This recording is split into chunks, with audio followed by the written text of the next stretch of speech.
On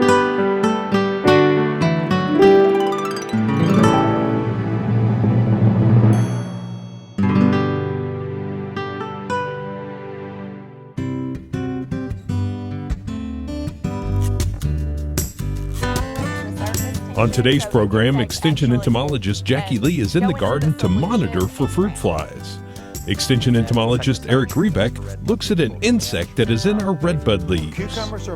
Former host Ray Campbell does a walk around to check on his garden, and Barbara Brown cooks a beef and broccoli stir fry.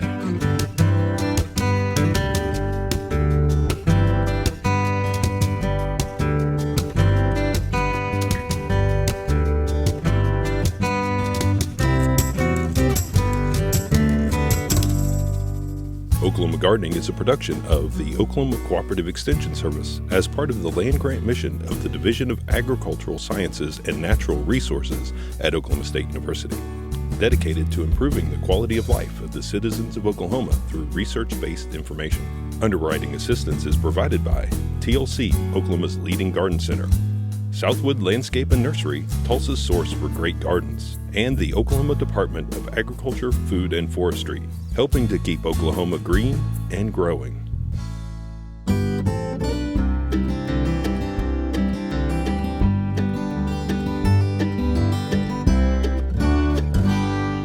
Hi, today I would like to talk to you about spotted-winged Drosophila. Spotted-winged Drosophila is a fruit fly that we recently found in Oklahoma, and it's a threat to our fruit industry. It's really a pest in blackberries, raspberries, peaches, strawberries, and grapes. So today I'm out in the garden and I am putting out traps to monitor for spotted-winged Drosophila. And this is really quite simple, and you can do it in your own garden to see if you have this pest. All you need is a deli cup. This is a 32-ounce deli cup that I have put little holes around the sides. I used a soldering iron to put the holes in. I put about 12 around the edge. You fill it with about, a cup of apple cider vinegar, just what you buy at the grocery store. It's very important when you're monitoring for spotted-winged Drosophila that you add 1 drop to 2 drops of an unscented dish soap to your drowning liquid, your apple cider vinegar. This breaks the surface tension, so the insects actually will go into the solution and drown. If you don't do this, they'll actually fly out of the trap. And this apple cider vinegar actually attracts the fruit fly, and it also attracts some other creatures too.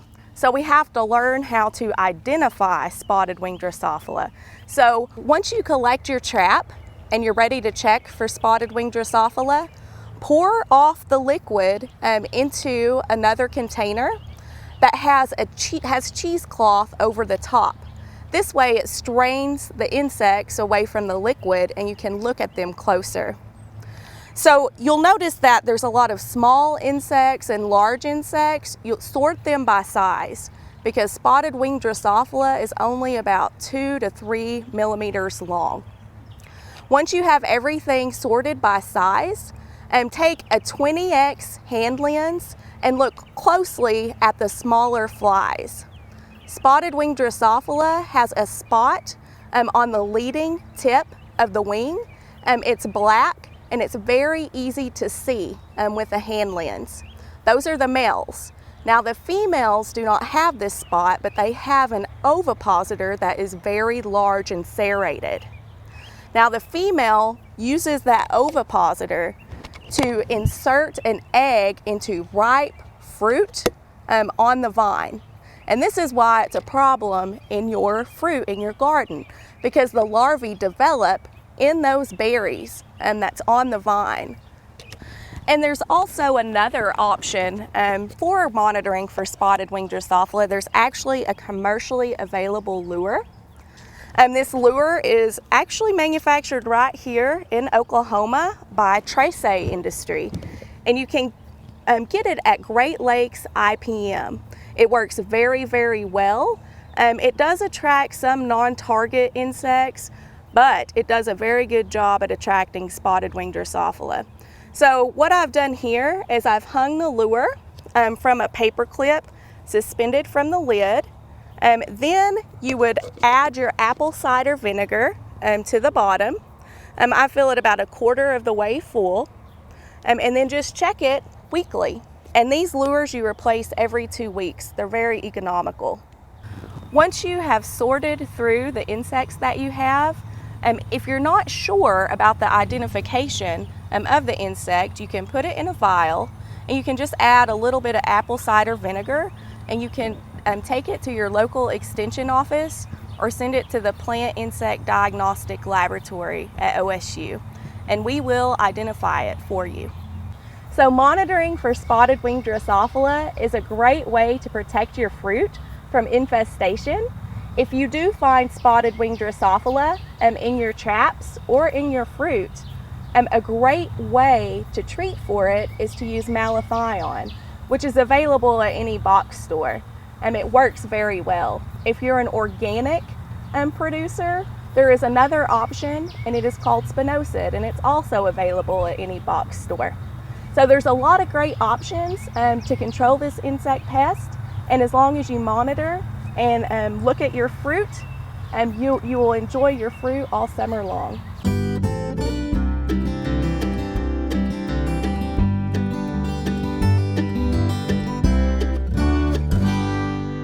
The last few seasons in Oklahoma, we've seen an increase in populations of a particular pest of our state tree, Redbud, the Redbud leaffolder.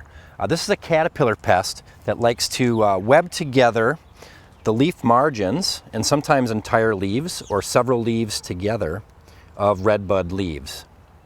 And that caterpillar is living on the inside of that leaf fold, again webbing it together and feeding on that upper leaf surface. You can see the signs that are left behind from where the caterpillar was feeding, particularly the damage that's caused, but also the frass deposits or the fecal pellets that are left behind from those caterpillars. Now, Redbud leaffolder is not to be anything to be too seriously concerned about in terms of damage to the tree, long-term ill effects to the tree. The tree will compensate and recover from this form of defoliation that's caused by Redbud leaffolder. Where people get a little bit up in arms about Redbud leaffolder and the damage that they cause is just a reduction in the aesthetic value of the tree. But if you're not too concerned with that reduction in the aesthetic value of the looks of the tree, it can be tolerated. So we usually don't recommend insecticide treatments for Redbud leaffolder management. But if you do want to use some products, I recommend using any products that contain Bacillus thuringiensis, subspecies Kerstaki. In short, it's called BT. Those products can be found a variety of different trade names over the counter. This is essentially a stomach poison. It works only on caterpillar pests. You don't need to worry about disrupting any of the beneficial insects that are out there, pollinators, that sort of thing. So again, it's only working on caterpillar pests. The key to using a product like BT is to make sure you're targeting the very small larvae. Those products tend to be most effective against the young, small larvae. Another product you can look for is anything containing the active ingredient spinosad. And spinosad is another one that has basically it reduces non-target impacts on beneficial organisms and should only target the Redbud leaffolder. Non-chemical methods of control would include sanitation. So we want to make sure that at the end of the growing season, when the leaves are falling from the tree, that we clean those leaves up and properly dispose of them, destroying them, burning them, what have you. Because that's going to reduce the number of overwintering pupae that are still in those leaf folds that are coming out the next season. So we can see a reduction in pest pressure on that tree the following year.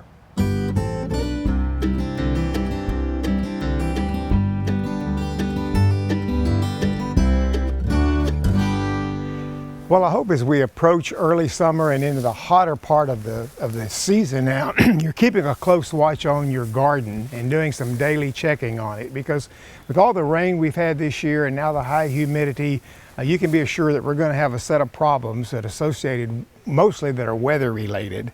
And so whether it's your ornamental garden or your vegetable garden or your fruit garden, I hope that you're keeping a close watch on it. Today we're just going to do a short walk through, look at a few plants in the vegetable garden. Many of these you've seen if you've watched us on some earlier segments as we planted them and watched them grow.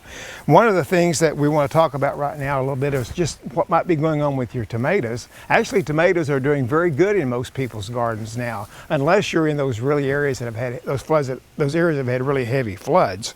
But I hope by now you've already gotten your tomatoes with some sort of support around them. You've gotten your trickle irrigation or your drip irrigation or your soaker hose down under them like we have, and have them mulched good.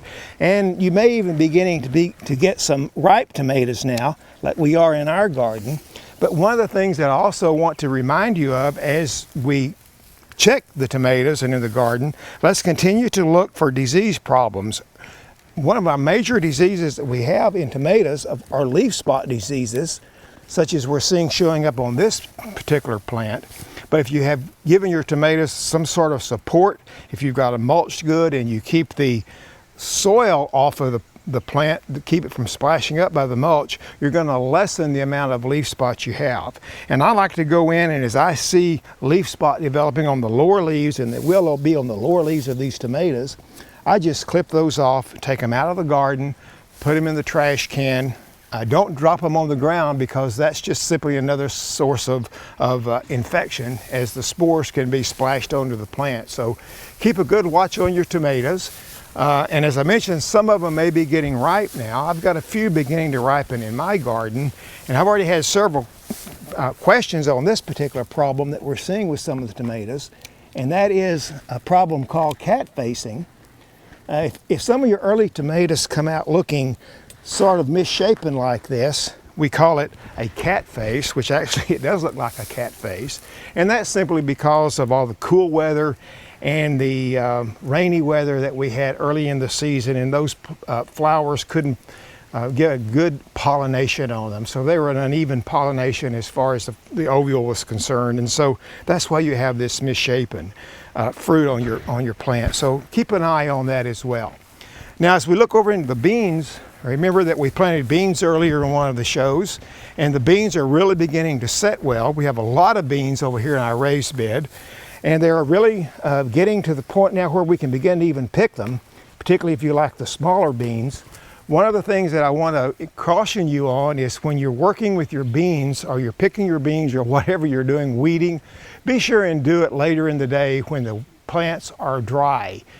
The good way to spread diseases on beans is when the foliage is wet, because it just simply spreads those diseases from plant to plant. So you want to be sure and keep that in mind as well. If we look over here in the little herb garden that we've had, where we have a couple of cucumbers as well, let me point out that it's doing well. Cucumbers are beginning to set already on the plant.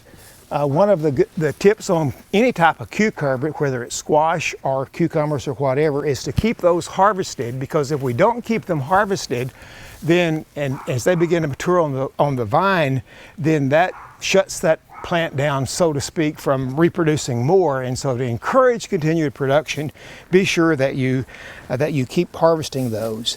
Now, some people are concerned about all their cucurbits, about having a lot of flowers but no fruit. The cucurbit plants have both male and female flowers on the same plant, whether it's a cucumber, a cantaloupe, a squash, the pumpkins, or whatever. And so the male flower is just simply a big bright flower that has the pollen. The female flower will have a little fruit behind it, such as we have here. And so if you have all male flowers right now, that simply means that you have to wait a little while, and the female flowers are going to form, and then you will start getting fruit like we have on this. On most cucurbits, we find that there are many, many more male flowers than female flowers. But on this particular vine of the cucumber, we've got all these male flowers. If we look over here, we have almost all female flowers. So this one is probably typical, about one to one. And then a couple of more things in the garden that you might be checking on this year, if you have them in your garden, are the strawberries. Strawberries are beginning to put their runners out now. And so be sure and check for your strawberries. Hopefully you've got them mulched. Since they've already put their runners out, they should have already been renovated. If you're going to renovate your bed, it might be a good time to put down a little bit more nitrogen, because it's the nitrogen fertilizer that promotes runner growth on the strawberries. And so you want to be sure and keep a close eye on those. Keep them watered well when the rains stop, because those strawberries really need a good growing season to produce those runners, which will be your fruiting plants for next year. And then finally, let's take a look at our peach tree again. We've shown the peach several times on the shows earlier this year. Remember, the last time we looked at the peach tree, we were going ahead and thinning, and I have thinned this peach tree now. The fruit are roughly about 6 to 8 inches on the average. We've seen some nice sized fruit on these. Although, one thing I do want to mention is there are a few limbs that I missed. And there's a couple of limbs over here where I didn't really get the fruit thinned very well. We have a lot of fruit still left on that. And this fruit, I just pick a couple of those off. I've got to come back and thin some more. As you can see, because of that, are quite a different size than those where they're thinned. So if you've not thinned your peach tree yet, if you've already thinned it and it looks like it needs it again, now's the time to go through and do a second thinning on that, so you'll get some nice fruit on that, not only on size, but also keep from breaking that limb. So I want to just encourage you, and it will behoove you to every day check in your garden, look for things that might look unusual. I like to take a little notebook on my garden, make little notes. One of the things that I do every year is I grow several varieties of plants, particularly of tomatoes, and I like to put the variety of the tomato on a tag up on the cage or wherever my support is, so I can see it easily, and I can know just by looking at a glance, without having to fumble for the label around the base of the plant, what that plant is, and make the notes if I need to. So, you know, keep a close watch on your garden, and if you have questions about your garden, whether it's your landscape, your ornamental garden, your turf, your trees, your vegetable garden, whatever you have around your home and your landscape, then contact your local county extension office, or just watch Oklahoma Gardening every week. You're going to see tips that I guarantee you will help you grow a better garden and a more productive and a happier garden than you've had before.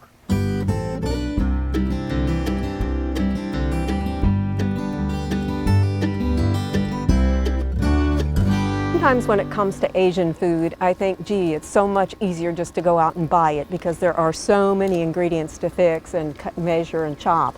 But all that prep is done ahead of time, so by the time you're ready to work, it doesn't take any time at all. So the time time commitment is very similar to what you do in many other things. It's just up front. So we're going to do a beef and broccoli stir fry with a spicy Asian sauce today. And I've got a small saucepan. First I'm going to make the sauce. So I've got about a teaspoon of vegetable oil that we're going to put in there and warm up. And to that I'm going to add a half a teaspoon of fresh ginger. Now when it talks about fresh ginger versus dried ginger, make sure you use the one it calls for, because there's a dramatic difference. Also in here I've got a clove of garlic, and we want to make sure we work quickly because we don't want that garlic to burn. In fact, I'm going to turn it off and till I get all my ingredients in here, because this does heat up so very, very quickly. And then also I'm going to add 1/4 of a teaspoon of crushed red pepper and a teaspoon of hoisin sauce. We're going to get all those things in there and stir them up just briefly, because we don't want the garlic to burn. So either turn your heat down or lift the pan up. That also works to take the heat off a pan. Get those stirred together and we're ready for the next step, which is to stir in a half a cup of soy sauce and 1½ teaspoons of honey. So we're going to bring this up to a boil eventually. So I'm going to turn the heat back up now that I've got some things moving here. I'm also going to add a tablespoon of lime juice and a tablespoon of white wine vinegar. And those, again, as I said, we're going to bring those up to a boil. And then while that's working, you want to keep an eye on it so it doesn't get out of hand. But I'm going to mix together It depends on how thick you like your sauce. I'm going to use about a tablespoon to 2 tablespoons of water, cold water. And then to that, I'm going to add some cornstarch. It's a teaspoon of cornstarch. Now you could use a little bit more if you chose, if you like it a little bit thicker. We've got this boiling over here. So we've got those whisked together. These two are going to go together, and we're going to just stir it until this one comes to a boil. And then we'll set this aside. This is now our sauce. So we're going to set this aside, and we're going to start on the actual meat and vegetable part of the dish. So this boiling, let it continue until it gets a little bit thick with cornstarch. That may take up to a minute. Now this recipe is one that is part of a new program we have at OSU called Cooking for Kids. Now this is done through the State Department of Education, and we've got a lot of partners working on this too. But what we're seeing with school nutrition programs is that we've seen a lot of changes in the regulations and so on, and not necessarily all the kitchen staff are ready to take on some of those changes, and the kids in the family, the community, the teachers also are not necessarily accepting some of those changes. So we're putting together some training to help prepare the staff to go in so they understand the reasons behind some of those changes, and also we get them ready to actually go in the kitchen and make a difference. So that's what's happening, and this is part of that one. It's called Cooking for Kids. If you have kids in public school this year, you may see this recipe, or they may see this recipe at school lunch. And what we're doing is we've modified it so that we can bring it to you, so that we can change what you're doing in your own family to match up what's happening at school. So I've got a big skillet here. We're going to put in 1.5 teaspoons of vegetable oil. And fairly quickly, I think this is heating up real fast. We can combine into there, whoops, I'm getting ahead of myself. I want to do the beef first. So I'm going to fish this out a little bit. And I have top sirloin. Now they won't be using top sirloin in the schools, but that's what we're going to use for home. What we want to do here is it's easier to slice it nice and thin if you freeze it a little bit ahead of time. If you've got a smaller skillet, please do it in batches, and then if it sticks to the bottom, give it a moment so that it has some time to heat up so that you're not tearing the meat away. Also, because we're cooking on a heating element, and even though my pan seems very hot, it's not nearly as hot as a wok, which is what they would use in most Asian kitchens. So that I encourage you to not stir it quite as much, so you can develop some of the caramelization on the outside of the meat that would happen very quickly in a high temperature wok, that even though I've got a hot skillet is not going to happen as fast. So we don't want to overcook this. Just cook it until the pink is gone. This is the kind of meat, if you've treated it carefully as you've gone through, that you can eat at the rare or medium rare stage. It's also going to cook a little bit more later on, so we want to give it some time. Okay, we still have some pink here. I'm going to go ahead and transfer it to a clean plate. Now I'm transferring it to an extra plate. If you're going to serve it on the plate, make sure that all the meat that you put on there is in fact done. You don't want to put anything that wasn't completely cooked onto a plate that had meat on it that wasn't completely cooked. At this point, I'm going to wipe the skillet out because we don't want to do any more dishes than we absolutely have to. And we'll go ahead and do the broccoli. Now I've got another 1.5 teaspoons of vegetable oil that we saved out of the pack there so that we'd have some to do some of the smaller things.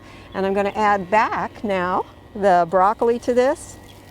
And also that's 2 cups of broccoli florets. And I would use just florets. I tend to like to use the stalks as well, but even if you peel them, they're going to cook at a different rate. So just florets for this one. Also got a 1/2 cup of shredded carrots. And about 1 cup or 1 red bell pepper that I've sliced. And I usually say use whatever color you have. In this case, I do like to use the red one because it adds so much more color to the final dish. And this we're going to cook probably about 3 minutes until it's just crisp, tender. We want all the color remaining and most of the nutrition, but we're all going to soften it up just a tad. Also, we're coating it all with oil, which will also improve the flavor. When it's You notice that the color on the broccoli has gotten a lot sharper and brighter. We're going to add the meat back. And we're just about done here. We're then going to grab the sauce, and that's going to go in, and we're just going to heat it through. And this becomes a absolutely terrific meal that your kids will have had already in school if they are taking part in school lunch programs, and that the rest of your family is going to like as well. A lot of the work I mentioned is done ahead. You can do it more than that moment ahead. You can also do it a couple of days ahead. You can buy carrots that are already sliced into matchsticks. You can buy broccoli crowns and so on. So a lot of the work can be missed. I always think it's kind of more fun if you do it yourself. This makes 4 servings. Notice that I'm putting it over brown rice. That's another thing that the kids are going to see is a lot more whole grains, and so that makes it more nutritious, getting more of those whole grains. And again, if we can match the things that we're seeing happening in the school program, then I think the kids are going to get more used to them because we're seeing them at home. They're going to ask the parents to get them at home as well. And the whole system is going to change of what people think are good choices. It's starting now in Oklahoma. I hope you'll try this one. It's got a long name. It's beef and broccoli stir fry with a spicy Asian sauce. For Oklahoma Gardening, I'm Barbara Brown. To find out more information about show topics, as well as recipes, videos, articles, fact sheets, and other resources, including a directory of local extension offices, be sure and visit our website, oklahomagardening.okstate.edu. And we always have great information, answers to questions, photos, and gardening discussions on your favorite social media as well. Join in on Facebook, Twitter, and Instagram. You can find this entire show and other recent shows, as well as individual segments on our Oklahoma Gardening YouTube channel. And tune in to our OK Gardening Classics YouTube channel to watch segments from previous hosts. Oklahoma Gardening is produced by the Oklahoma Cooperative Extension Service as part of the Division of Agricultural Sciences and Natural Resources at Oklahoma State University.